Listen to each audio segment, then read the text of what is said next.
السلام علیکم رحمۃ اللہ وبرکاتہ۔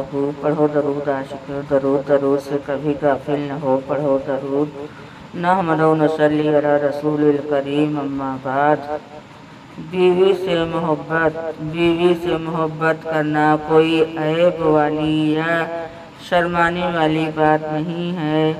شوہر اپنے گھر والوں کے سامنے اپنی بیوی سے محبت بھری گپ شپ کر سکتے ہیں، یا پیار والا نام لے کر بلانے سے ہرگز نہ جھجکائیں، کیونکہ بیوی سے ہنسی مذاق کرنا یا پیار والا نام لے کر بلانا سنت ہے، اور اس طرح سب کے سامنے اسے عزت دینے سے بیوی کو اپنے شوہر سے محبت بلکہ عشق ہو جاتا ہے۔ ہمارے نبی صلی اللہ علیہ وسلم اپنی بیویوں سے بہت پیار کرتے تھے۔ ایک دفعہ ایک سفر میں حضرت عائشہ صدیقہ رضی اللہ تعالیٰ عنہ کی سواری کا اونٹ بدک گیا اور ان کو لے کر ایک طرف کو بھاگا۔ حضرت صلی اللہ علیہ وسلم اس قدر بے قرار ہوئے کہ بے اختیار زبان مبارک سے نکل گیا، روح شاہ ہائے میری دلہن پسند دیکھا۔ کسی محبت اور بے قراری کے عالم میں پکار اٹھے۔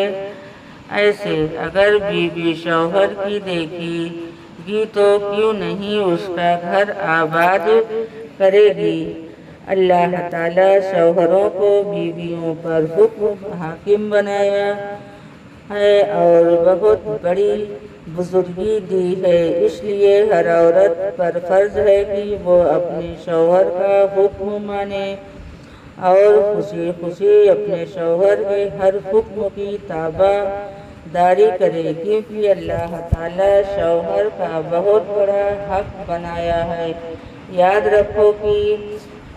رکھو اپنے شوہر کو راضی خوش رکھنا بہت بڑی عبادت، اور شوہر کو ناخوش رکھنا، ناراض رکھنا بہت بڑا گناہ ہے۔ رسول اللہ صلی اللہ علیہ وسلم نے فرمایا، اگر میں خدا کے سوا کسی دوسرے کے لیے سجدہ کرنے کا حکم دیتا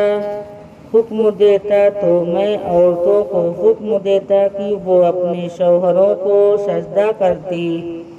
سبحان اللہ۔ اور رسول اللہ صلی اللہ علیہ وسلم یہ بھی فرمایا کہ جس عورت کے موت ایسی حالت میں آئے کہ مرتے وقت اس کا شوہر اس سے خوش ہو، وہ عورت جنت میں جائے گی۔